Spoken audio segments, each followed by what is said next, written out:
கதைச்சிரம் நேயர்களுக்கு அன்பான வரவேற்புகள். இன்று நாம் எழுத்தாளர் ராஜம் கிருஷ்ணன் அவர்களின் கரிப்பு மணிகள் என்ற நாவலை காண உள்ளோம். ஒரு நாவலுக்கான பொருளை முன்னரே திட்டமிட்டு சம்பந்தப்பட்ட இடங்களில் பிரயாணம் செய்து மக்களின் வாழ்வை கண்டறிய அங்கேயே தங்கி அதை பற்றி நன்கு அறிந்த பின்னரே நாவலை எழுதுவார். இதுவே அவரின் தனிப்பட்ட சிறப்பாகும். இந்நாவலில் பெரும்பாலும் இவர் வட்டார மொழியையே பயன்படுத்தியுள்ளார். தூத்துக்குடியை சார்ந்த உப்பள பகுதிகளில் வேலை செய்யும் தொழிலாளர்களின் வாழ்க்கையில் நிகழும் நிகழ்வுகளே இந்நாவல் புரட்டாசி மாதங்களிலே உப்பளத்தில் பொசுக்கும் வெம்மையில், எரிக்கும் கதிரவனின் வெம்மையில், காலையிலிருந்து மாலை வரை கந்தலும் கண்பிழையுமாக உப்பு பெட்டி சுமந்து அம்பாரம் குவிக்கும் சிறுவர் சிறுமியர், ஆண்கள் பெண்கள் பற்றிய கதையொட்டியே இந்நாவல் செல்கிறது. 1980 இலக்கிய சிந்தனையின் பரிசை இந்நாவல் பெற்றுள்ளது. இந்நாவலில் பெரும்பாலும் தூத்துக்குடி கன்னியாகுமரி பேச்சு வழக்கையே இதில் கையாளப்பட்டுள்ளது. அதை பேசுவது சற்று கடினமாக இருந்தாலும் என்னால் முடிந்த வரையில் முயற்சி செய்துள்ளேன். நல்ல சிறந்த நாவல்கள் அனைவருக்கும் சென்றடைய வேண்டும் என்னும் ஒரு சிறு ஆர்வம்தான். தனபாண்டியன் ராமசாமியின் அம்மாவிடம் கேட்கிறார், சாந்தப்பன் இறந்த பிறகு அந்த பொம்பளை வந்தாளா? அம்மா தலையை வேகமாக ஆட்டினாள். அவ விவரமே பிறவை எவரும் பேசியதில்ல. ஆருக்கும் எதுவும் தெரியாது. அதுக்கும் இதுக்கும் ஒரு சம்பந்தம் இல்லை. ஏதோ கேட்பார் பேச்சை கேட்டு முதலாளிக்கு துரோகம் செய்துட்டோமேன்னு ஏக்கம் பிடிச்சே பிரம்மமா போய் தன்னையே முடிச்சிட்டாவ. இதுக்கு ஆரணோவ நீங்க எதுவும் பேசி இப்ப இந்த பையனுக்கு தீம்பா எதுவும் வர வச்சிடாதீங்க. உங்களை கும்பிட்டுக்கிறேன். அம்மா அன்று இவர் காலில் விழுந்துதான் கும்பிடவில்லை. தனபாண்டியன் அன்று அதற்கு மேல் பேசவில்லை. ஆனால் அவர் சென்ற பின் அம்மா அவனிடம், மக்கா, தெளிஞ்சு கிடக்கிற மனசை அவ குட்டை தண்ணியாக்கிடுவா. இப்படித்தான் காகிதமும் அதுவும் இதுவும் கொண்டு போவாக. ராவோட ராவா மீட்டங்கி பேசும்பாவ. அங்கமுத்துன்ற அந்த ஆளு கூட தான் இவ வருவா. இவையெல்லாம் வாரத்துக்கு முன்ன உங்க ஐயா அவர் சோழிண்டு அவர் ஒன்றுன்னு தான் இருந்தா. இவெல்லாம் விடமாட்டா. சுதந்திரம் வந்து ஆருக்கு என்ன, முதலாளிக்குத்தான் சுதந்திரம் பா. கடைசியில் என்ன ஆச்சு? இவையில தூண்டி விட்டு உள்ள போக வச்சுட்டு அவனுவ தப்பிட்டாக. மக்கா, நீ இவைய கூட சிநேகம் ஒன்று வச்சுக்காத, வானாம். எலும்புகள் முட்டை எண்ணெய் பசையின்றி சுக்காக வறண்ட தோளில் கீறல்களுடன் அம்மா கெஞ்சிய போது ராமசாமி குழைந்து போனான். கடலலை மோத வருவது போலும் அவன் விவரமறியா குழந்தையாக எதிரிட நிற்பது போலும் அவள் அஞ்சி அவனை பற்றி கொள்ள பார்த்தாள். ராமசாமி அப்போது கேட்டான், அந்த பொம்பளைனாரே அவரு, அது ஆறுமா? அம்மா அவனை திரும்பி பாராமலே பதிலளித்தாள், அவ ஆரோ, நமக்கு அவளுக்கும் ஒரு தொடி சிகல. நீ யாரும் பேசுறத கேட்காண்டா. நமக்கு உள்ளது போதும். நல்ல பொண்ணா உனக்கு கட்டி வைக்கணும். அம்மா அப்படி தீர்த்து விட்டாலும் அவனால் ஒதுங்கி விடுபட்டு விட முடியவில்லை. உப்பை கக்கி விட்டு வரும் நஞ்சோடை நீரும் கரிப்பாகத்தானே இருக்கிறது. ராமசாமியிடம் சாடை மாடையாக அக்கமும் பக்கமும் தொழில் செய்யும் இடங்களில் அந்த பொம்பளையை பற்றி செவிகளில் போடத்தான் செய்தார்கள். அந்த பொம்பளை அவனுடைய தந்தையின் கையை பற்றி மனைவியாக வந்தவள். மிக அழகாக இருப்பாள். அப்போது பெரிய முதலாளி சிறு வயசுக்காரர், அவ்வளவுதான். அப்பாவின் முகத்தில் பிறகு அவள் விழிக்கவில்லை. ராமசாமி படிப்பகத்தில் பத்திரிகை தாளை புரட்டி கொண்டே இருக்கிறான். படித்தது எதுவுமே மண்டையில் ஏறவில்லை. பொன்னாச்சியின் முகமே வந்து கவிகிறது. அன்று தம்பி உடம்பு சரியில்லை என்று வேலைக்கு வரவில்லை. அவள் மட்டும் காத்திருந்தாள். அவளை தனியே கண்டதும் விழிகள் கலங்கி துளிகள் உதிர்ந்தன. அவன் பதைத்து போனான். ஏ உள்ள என்ன? அவள் முந்தானையால் துடைத்து கொண்டு விம்மினாள். அந்த கான்ட்ராக்ட் சவம் என்னைய கெரு வச்சுட்டே இருக்கா. எனக்கு பயமா இருக்கு. இன்னைக்கு அவனுக்கு நெஞ்சு துடிக்க மறந்து போயிற்று.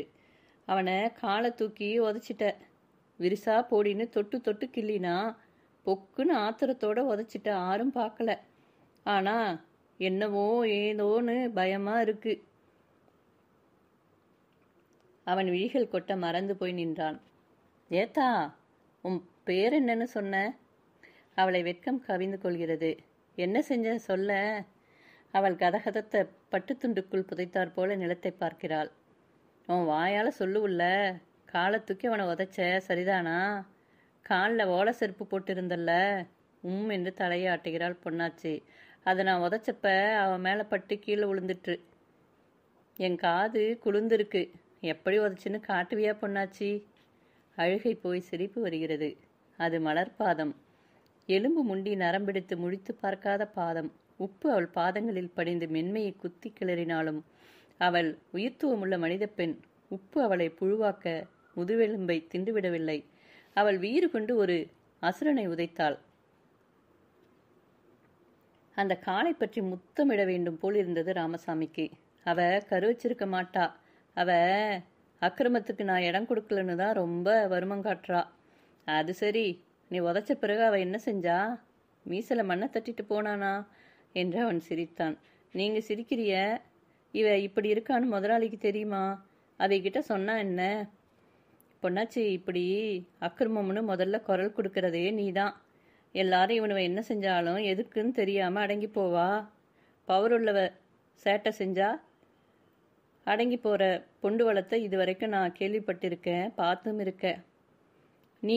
நீதான் தைரியமா எடுத்து சொல்ற. ஏன் அழுகுற? சிரிக்கணும். நான் ரொம்ப சந்தோஷப்படுறேன். உனக்கு ஒன்றும் வாராது. நமக்கெல்லாம் நல்ல காலம் வரப்போகுது. அதுக்குத்தான் உனக்கு இந்த தைரியம் வந்திருக்கி. அப்போ நான் பயப்படாண்டாம். நிச்சயமா நான் இருக்க உள்ள உங்ககிட்ட சொல்கிறேன். எனக்கு வீட்டுக்கு போனால் கூட உன் ஞாபகமாகவே இருக்கு. இத்த பெரிய அளத்தில் நீ இருக்கிற பக்கமே நான் சுற்றி வாரேன்னு கூட அவன் கண்டிருப்பா. நீ பயப்படாத, நான் இருக்க எப்பவும். ராமசாமி இந்த உரையாடலை 100 முறைகள் உயிர்ப்பித்து கொண்டு மகிழ்ந்திருப்பான். இன்னும் அழுக்கவில்லை. சினிமா காட்சிகளுக்கு அவன் எப்போதேனும் செல்வதுண்டு. கதாநாயகியை வில்லன் துரத்தி இம்சை செய்வான். சரேலென்று கதாநாயகன் குதிரை மீதேறு தாவி வந்து அவன் முன் குதிப்பான். உறைவாளை உருவி அந்த கொடியோனுடன் கத்தி சண்டை செய்வான். அவன் தலை உருளும். கதாநாயகி ஆனந்த மிகுதியால் கதாநாயகனின் அருகில் வந்து மலர் சென்றென அவன் மார்பில் முகம் பதிப்பாள். ராமசாமி தானே அந்த கதாநாயகனாக மாறிப்போகிறான். நாச்சப்பனின் தலை உருண்டு கிடைக்கிறது. பொன்னாச்சி. யாரோ அவன் கையில் இருக்கும் பத்திரிகை உருவவே அவன் திடுக்கிட்டு நிமிர்கிறான். தனக்குள்ளே நாணியவனாக பிறகு சமாளித்துக் கொள்கிறான். அன்று சனிக்கிழமை கூலி நாள். கிழிந்து பிளந்துவிட்ட பண ஓலை மிதியடிகளை தூக்கி எறிந்துவிட்டு நஞ்சோடை நீரில் கால்களை கழுவிக்கொண்டு ரப்பர் செருப்பை மாட்டிக்கொண்ட பொன்னாச்சி கூலிக்கு நிற்கிறாள். அன்று தம்பி பச்சை வேலைக்கு வரவில்லை. அவனுக்கு காலில், கையில், வாயில் புண். காய்ச்சல் வேறு கதகதப்பாக இருந்தது. அழகு, வடிவாம்பா, மாரியம்மா எல்லோரும் நிற்கின்றனர். ராமசாமி என்று சாப்பாட்டு நேரத்துக்கு மேல் காணவில்லை. தம்பிக்கு காய்ச்சல், வாய்ப்புண் என்று சொல்ல வேண்டும் என்று எதிர்பார்த்திருந்தாள். கூலி கொடுக்க நேரமாகிவிட்டால் தேடி கடந்து தனியாக போக வேண்டி வருமோ என்று அஞ்சியே அவனை எதிர்நோக்கி இருந்தாள். சாப்பாட்டு நேரத்தில் அவன் நல்ல தண்ணியில் கால் கழுவிவிட்டு மருதமுத்து கங்காணியுடன் பேசிக்கொண்டே போனான். அவளை பார்க்கவில்லை. இப்போதும் அவள் கான்ட்ராக்ட் நஞ்சப்பன் கூலி கொண்டு வருவதை மட்டுமின்றி ராமசாமியும் எந்த பக்கம் இருந்தேனும் வருகிறானா என்று பார்த்து கொண்டிருக்கிறாள். நாச்சியப்பன் கூலியை கொண்டு வருகிறான். 24 ரூபாய் அவளுக்கு வர வேண்டும். 2 நாட்கள் அதிகப்படியே வேலை செய்திருக்கிறாள். ஆனால் 6 ரூபாயை பிடித்துக்கொண்டு 18 ரூபாய் கொடுக்கிறான். எண்ணி எண்ணி பார்க்கிறாள். மாரியம்மாளுக்கு, அழகம்மாளுக்கு, முனுசாமிக்கு, மாயாண்டிக்கு யாருக்கும் குறைக்கவில்லை. அவளைப் போலத்தான் அவர்களும் வேலை செய்தார்கள். நாச்சப்பன் கூலி அவளிடம் கொடுத்து விட்டு போய்விட்டான். அண்ணாச்சி, என் கூலியை ஏன் குறைச்சிட்டாக? ஏன் குறைச்சிட்டா? அவன் சிரித்து விட்டு செல்கிறான். மாரியக்கா, கான்ட்ராக்டு என் கூலி ஏன் குறைச்சிட்டா? அவளுக்கு அழுகையே வந்துவிடும் போல் இருக்கிறது. 6 ரூபாயை ஏன் குறைச்சிட்டா? நீ கான்ட்ராக்டு கிட்ட அகராதையா பேசியிருப்ப, அதானத்தா வாய் திறக்க கூடாது என்று பரிதாப குரலில் கூறிவிட்டு அழகாம்பா விரைந்து செல்கிறாள். பொன்னாச்சிக்கு உலகம் கண்முன் இருண்டு வருகிறது. அது அவனு வழக்கம் புள்ள, இதுனாலும் கொடுத்தானல்ல போ என்று சந்தன நாடான் கிழவன் கண்களை சரித்துக்கொண்டு பெட்டி சீர் செய்த கூலியை எண்ணிக்கொண்டு செல்கிறான். ஒவ்வொருவராக எல்லோரும் பெரிய வாயிலை தாண்டி செல்கின்றனர். அவள் சுற்றுமுற்றும் பார்க்கிறாள். முகம் தெரியாத இருள் சூழ்கிறது. அம்பாரமான உப்பு குவைகள், விரிச்சிட்டு விட்ட பாத்திக்காடுகள், மயான அமைதி நிலவும் அச்சம் நெஞ்சை பற்றி கொள்கிறது. ராமசாமி, அவன் எங்கே போய்விட்டான்? நீ பயப்படாத, எப்போதும் காவலாக இருப்பேன் என்று சொன்னானே. கருமை உலகை தன் துகிலால் இழுத்து மூட விரைந்து வந்துவிட்டது. அப்பனிடம் சொல்லித்தான் கேட்க சொல்ல வேண்டும். நாளை அப்பச்சியை வர சொல்ல வேண்டும். அவள் சாலையில் விரைந்து செல்கிறாள். யார் யாரோ உருவங்கள் செல்வதை அவள் பார்க்கிறாள். நடுசாலையில் விளக்கொலியை பாய்ச்சி கொண்டு பஸ் ஒன்று செல்கிறது. முன்னே யார் யாரோ அழுத்துக்காரர் செல்கின்றனர். பயமில்லை. ஓட்டமும் நடையுமாக அவள் விரைகையில் முன்னே செல்லும் உருவங்களில் யாரேனும் ராமசாமியாக இருக்கலாகாதா என்று ஆசை அடித்துக் கொள்கிறது. சாலையில் சைக்கிள்கள் போகும்போது சட்டென்று அதிலிருந்து அவன் இறங்கி அவளை கண்டுகொண்டு வரமாட்டானா என்று பார்க்கிறாள். யாருமில்லை. ராமசாமி வரவில்லை. பாலம் வந்ததும் அவள் குறுக்கே தேரிக்குள் திரும்ப வேண்டும். அங்கும் யார் யாரோ மக்கள் செல்கின்றனர். முருகா முருகா என்று மனதுக்குள் முணுமுணுத்துக் கொண்டு பொன்னாச்சி தேரிக்குள் நடக்கிறாள். பேச்சுக்குரல்கள் தேய்ந்தாற்போல் விழுகின்றன. அவளுடன் வேலை செய்யும் பெண்கள் 10-15 பேர் இருக்கிறார்கள். அவர்களில் ஒருத்தி கூட கூலி குறைப்பை கருதி அனுதாபமாக அந்த கான்ட்ராக்டரிடம் கேட்கலாம் என்று வரவில்லையே. நீ தனிச்சு ஒரு வழி போகணுமே என்றும் ஒருத்தியும் வாய்ச்சொல்லுக்கு கூட கூறவில்லையே. இந்த உப்பு சூட்டில் முள்ளு செடிகள் கூட கரிந்து விடுகின்றன. ஊரில் மாமி ஏசுவாள் என்றாலும் அடிக்கொரு முறை பொன்னாச்சியை யாரேனும் கூப்பிடுவார்கள். மனித நேயங்கள் அனைத்தும் உப்பு சூட்டில் வறண்டு போய்விடுமோ?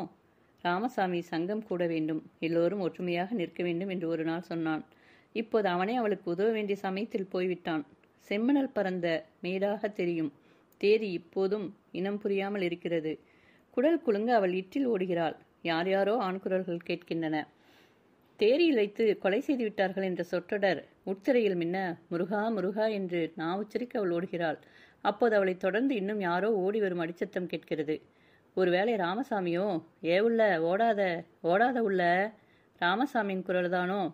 அவள் மூச்சிறைக்க நிற்கிறாள். அவள் நின்றதும் விரைந்து வந்தவன் அலை போல பாய்ந்து அவளை நெருக்கி அணைக்கிறான். முத்தமிடுகிறான். புளித்த கல்லின் வாடை. ஐயோ ஐயோ விடுறா சவமே! அவள் திமிருகிறாள். அவனிடமிருந்து விடுவித்துக் கொள்ள கைகளை கால்களை உதைத்துக் கொள்கிறாள். அவனை பிராண்டுகிறாள்.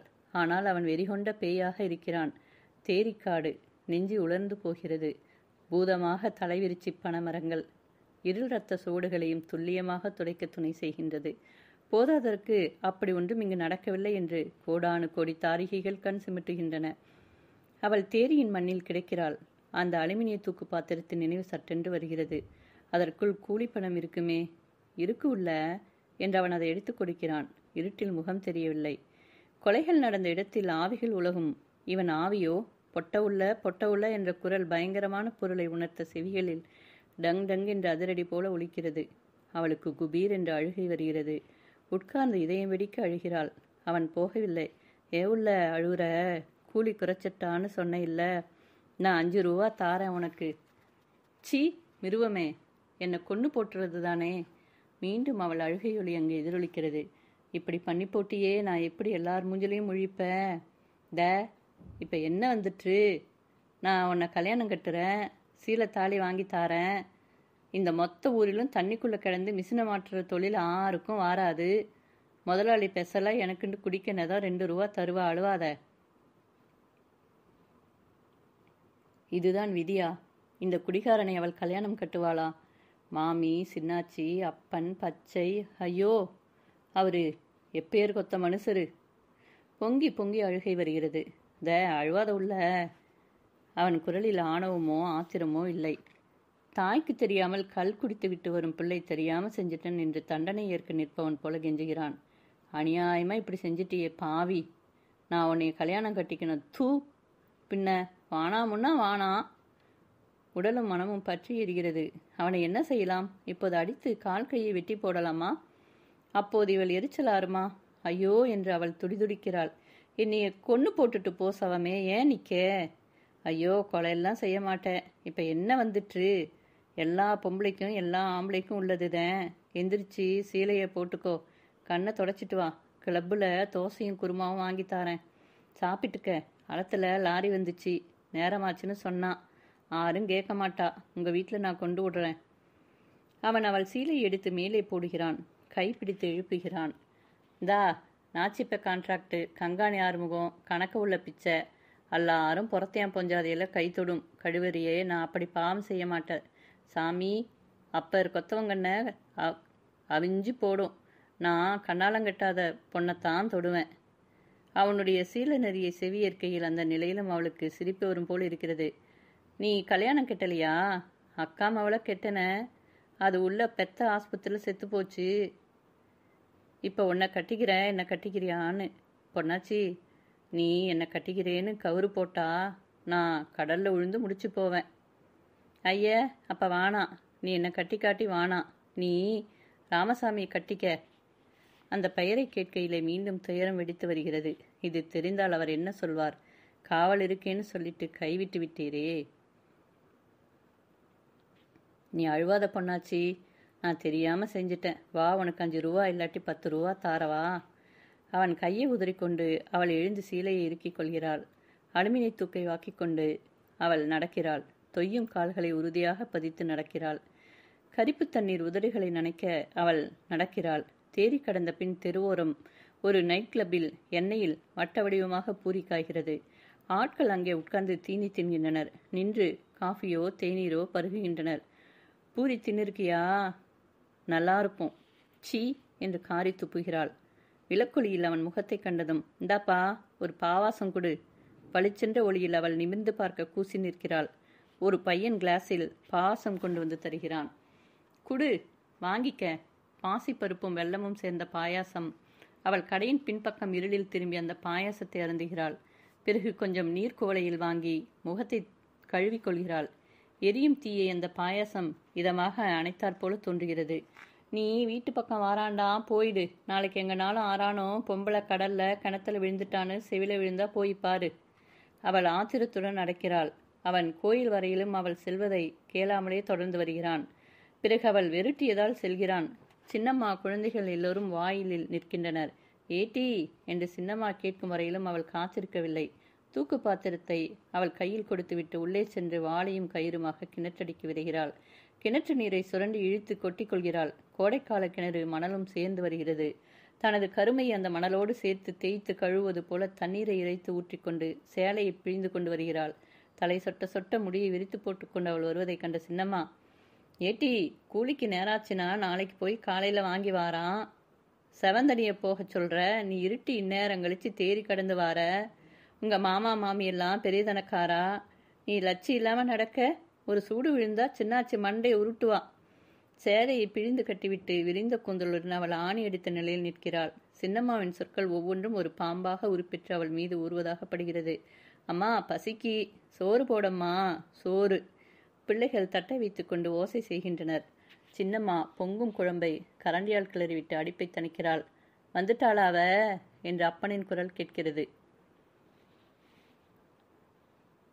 கூலி போடுற அன்னைக்கு நேரமாகவும் நீ பொழுதோட ஊடு வர வேண்டியது தானே.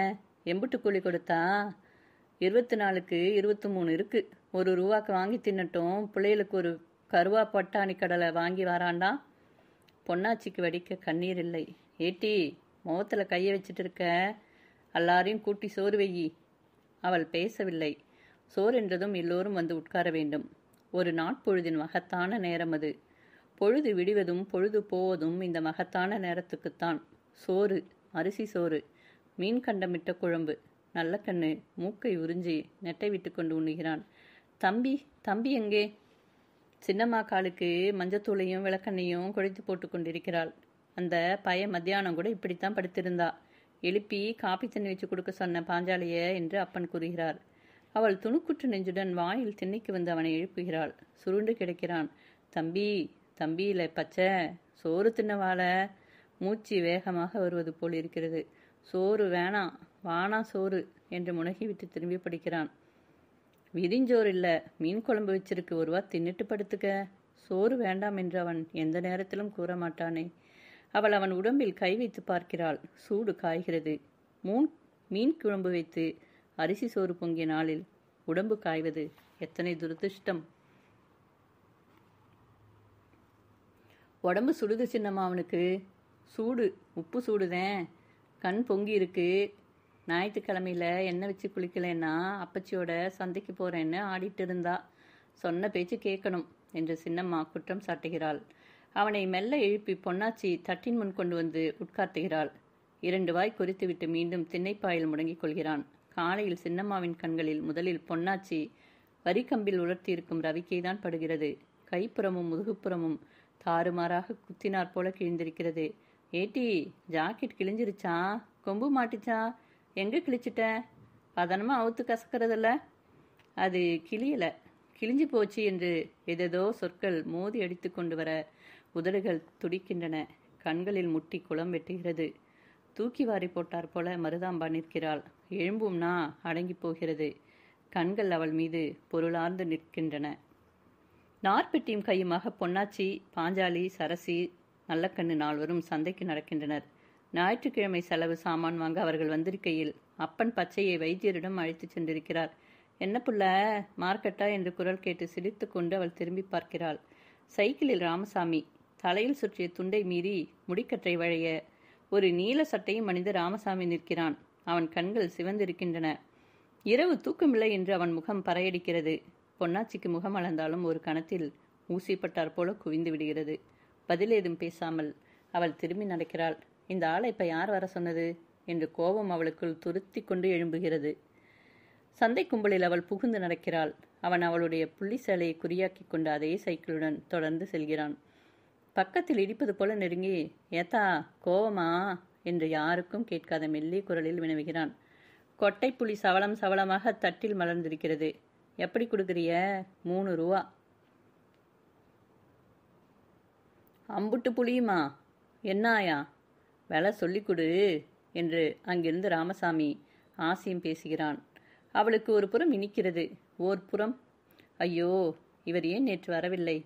பொன்னாச்சி புளியை கையில் எடுத்து பார்க்கிறாள். பிறகு புளி நன்றாக இல்லை என்று தீர்மானித்தார் போன்று விடுவிடு என்று மிளகாய் கடைக்கு செல்கிறாள். கடைக்காரரான முதியவன், ஏத்த விலை கேட்டுட்டு போறியே, 2.25 எடுத்துக்க, புளி ஒரு கொட்டை சொத்து, ஒன்று கிடையாது. அவள் செவிகளில் அது விழுந்ததாக தெரியவில்லை. மிளகாய் கடையும் தாண்டி போகிறாள். சரசி, அக்கா வளவி வளவி வாங்கணும் அக்கா என்று கூவுகிறாள். வளவி கடை கோடியில் இருக்கு, அங்க வா போலாம் என்று பாஞ்சாலி ஓடுகிறாள். சரசியும் ஓடுகிறது. ஏவுட்டி, ஏன் இப்படி ஓடுறிய?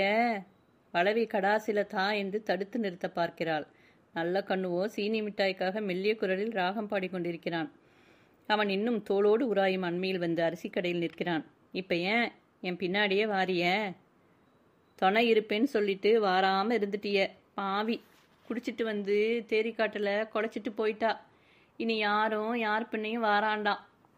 அந்த மெல்லிய குரலில் வந்த சொற்கள் சந்தை இரைச்சலின் எல்லா ஒளிகளோடும் கலந்துதான் அவன் செவிகளில் புகுகின்றன. ஆனால் அது எல்லா இரைச்சலுக்கும் மேலான பேரிரைச்சலாக அவனது செவிப்பறைகளை தாக்கி அவனை அதற செய்கிறது. அவன் மேட்டுக்குடியாலத்தில் சுமை தூக்குகையில் முதுகெலும்பு அழுந்த நொடித்து விழுந்த ஒருவர் இறந்துவிட்டதாக செய்தி வந்ததை கேட்டு மாலையில் விரைந்து சென்று விட்டான். 20 ஆண்டுகளாக அங்கே வேலை செய்யும் அந்த மனிதன் நலத்தொழிலாளி அல்ல என்று விசாரணையில் கூறப்பட்டு விட்டதை கேள்விப்பட்டு அவன் அங்கு சென்றான். தனபாண்டியன், அங்குசாமி போன்ற பல தொழிலாளர் சங்க தலைவர்களை பார்த்து விவரங்களை இப்போதும் அதற்காகவே அவன் தனபாண்டியன் வீட்டுக்கு சென்று கொண்டிருக்கிறான். அவன் அதிர்ச்சி நின்று விடுபடும் முன் அவள் அந்த பக்கத்தை கடந்து வேறு பக்கம் சென்று விடுகிறாள். சந்தை இரைச்சல். வாங்குபவர் யார், விற்பவர் யார் என்று புரிந்து கொள்ள முடியாத இரைச்சல். சிறியவர், பெரியவர், ஆடவர், பெண்டிர், கிராமம், பட்டினம், நாய், மாடு, சகதி, அழுகல், ஈக்கள், யாருமே எதுவுமே அதன் கண்களிலும் கருத்திலும் நிலைக்கவில்லை. பாவி குடிச்சிட்டு வந்து நாச்சப்பனா. நரம்புகள் புடைக்கின்றன. உங்கள் உழைப்பையெல்லாம் அந்த காரில் வரும் முதலாளிக்கு கொடுக்கிறீர்கள். பிள்ளை பெறுவரையிலும் உழைக்கிறீர்கள் என்று எத்தனை எடுத்து சொன்னாலும் விழிக்கவே அஞ்சும் இந்த பெண்கள். முதல் நாள் அந்த பெண்ணிடம் அந்த கணக்கு பிள்ளை, மாண்டு மடிந்தவனின் மனைவியிடம் அம்முதலாளி தெய்வத்தின் பூசாரியான கணக்கப்பிள்ளை, இறந்த என் புருஷன் இந்த அளத்துல வேலை செய்யும் தொழிலாளி அல்ல என்று எழுதி கொடுத்து அதன் கீழ் அவளை கையெழுத்து போடச் செய்திருக்கிறான். அதற்கு கூலி அவனது ஈம செலவுக்கான 100 ரூபாய். அவன் அளத்தொழிலாளியானால் நட்ட இடி என்று தொழிற்சங்கக்காரர்கள் தூண்டிவிடுவார்கள் என்று முன்னெச்சரிக்கையாக கையெழுத்து வாங்கி சென்றிருக்கின்றனர். மக்கா, ஊருல ஒன்னொன்னு பேசிக்கிறாவ, நீ எதுக்கும் போவாண்டா. அளத்துல டிகிரி வேலை, மாச சம்பளம் எல்லாம் இருக்கு, இங்க ஊடும் இருக்கு, நீ 6 சொலிக்கும் போவாண்டா என் ராசா என்று பேதமையுடன் கெஞ்சும் தாயை நினைத்து இறங்குகிறான். தன் சந்தைக்கு எதற்கு வந்தான் என்று புரியாமல் சுற்றி வருகிறான். நினைக்கவே நெஞ்சு பொறுக்கவில்லை. வெய்யோன் இன்னாட்சிதான் என்று தனது வெங்கீரணங்களால் தென்பட்ட இடங்களில் எல்லாம் ஈரத்தை உறிஞ்சுகிறான். சந்தையில் ஞாயிற்றுக்கிழமை பகல் நேரங்களில் குழுமுபவர்கள் முக்காலும் உப்பள தொழிலாளர்கள் தான். இவர்கள் சூரியன் மேற்கே சாய்ந்தாலும் வெளிக்கிளம்ப மாட்டார்கள். ஆணானாலும் பெண்ணானாலும் நேர்பார்வை பார்க்க மாட்டார்கள். கீழ்ப்பார்வை அல்லது சரித்து கொண்டு பார்க்கும் கோணல் பார்வையால் தன் உலகை காண வேண்டும். முடியில் உப்புக்காரம் ஏறி ஏறி கருமையும் கனமும் தேய்ந்து நைந்துவிட 30-35 பருவத்திலேயே முடி பதம் பண்ணி தேங்காய் பஞ்சு போல் ஆகிவிடுகிறது. பஸ் நிறுத்தத்தில் ஒரு கங்காணியும் 7-8 தொழிலாளரும் நிற்கின்றனர். வாய் திறக்காமல் பெண்கள் நடைபாதையில் குந்தி கிடக்கின்றனர். புருஷன் வீடு, குழந்தைகள் என்ற மென்மையான தொடர்புகளை எல்லாம் துண்டித்து கொண்டு இந்த நடைபாதையில் சுருண்டு கிடக்கின்றனர். எப்போது சாப்பாடோ குளியலோ தூக்கமோ லாரிக்காக காத்திருப்பார்கள். லாரி எப்போது வந்தாலும் சுறுசுறுப்புடன் சென்று பசி எரிச்சலானாலும் உழைக்க வேண்டும். அப்போது காசு கிடைக்கும். காசை கண்டபின் அந்த துண்டிக்கப்பட்ட பாச இழைகள் உயிர்ப்புடன் இயங்கத் தொடங்கும். பிள்ளைக்கு காயலாவா இருக்கு, கொஞ்ச நேரம் முன்ன போகணும் என்றால் நடக்குமா? இல்லை என்றால் வேலை இல்லை. கெஞ்சலுக்கெல்லாம் இங்கே இலகும் நெஞ்சங்கள் கிடையாது. பாத்திக்காட்டில் ஆம்பளை காட்டிலும் கால் தேய நீங்கள் பெட்டி சுமக்கிறிய, ஆனால் உங்களுக்கு ஆம்பளை கூலி கிடையாது. நினச்சி பாருங்க, உங்களுக்கு எத்தனை கஷ்டம் இருக்கு. நீங்கள்லாம் கூடி சங்கத்தில் ஒரு குரலாக முடிவெடுத்து ஏன் எதிர்க்கக்கூடாது என்று அவன் அன்னைக்கிளி பேரியாச்சி எல்லோரிடமும் வாசலில் குந்தியிருக்கும் ஞாயிற்றுக்கிழமைகளில் பேசுவான். சங்கம் என்ற சொல்லை கேட்டாலே மருண்டு போவார்கள். சங்கம்னு காருவா பிரிச்சுட்டு போவா, அதொன்னும் வாராது. சங்கம்தான் உங்கள் அப்பனை கொன்னுச்சு என்று பேரியாச்சி அவன் தாய்க்கு ஒத்துப்பாடுவாள். சங்கம் சேர்ந்து போராடினால் சமகூலி மட்டுமில்லை, பேறுகால வசதி, ஆஸ்பத்திரி, மருத்துவ வசதி, பிள்ளைப்பால், படிக்க வசதி, நல்ல சாப்பாடு, ஓய்வு கால பென்ஷன், குடியிருக்க வசதியான வீடு, சம்பளத்துடன் லீவு என்றவன் அடுக்கினால் அவர்கள் சிரிப்பார்கள். வெடல புள்ள அகராதையா பேசுதா என்பார்கள். பேரியாச்சிக்கு காலில் ரணம் காய்ந்த நாளே இல்லை. ஆச்சி, செருப்பு போட்டுட்டு பாத்தில் நின்று கொத்திவிட்டா என்ன என்று அவன் அவளை வாயை கிளறுவான். சீதேவியே செருப்பை போட்டு மிதிக்கவா என்பாள். அப்போ மண்ணு கூட சீதேவி தான், அதில் தான் வாழறோம், எச்சி துப்புறோம், அசிங்கம் பண்ணுறோம், அதெல்லாம் செய்யக்கூடாதா? போல கச்சி பேசாமல் போ என்பான். பொன்னாச்சி, நீ வித்தியாசமான பெண் என்று அவன் நினைத்திருந்தானே. உன்னை அந்த பேய் நாச்சியப்பன் நெற்றியிலிருந்து வேர்த்து வடிகிறது. தந்தி ஆபீஸ் முனையில் சுப்பையா அவனை தடுத்தாட்கொள்கிறான்.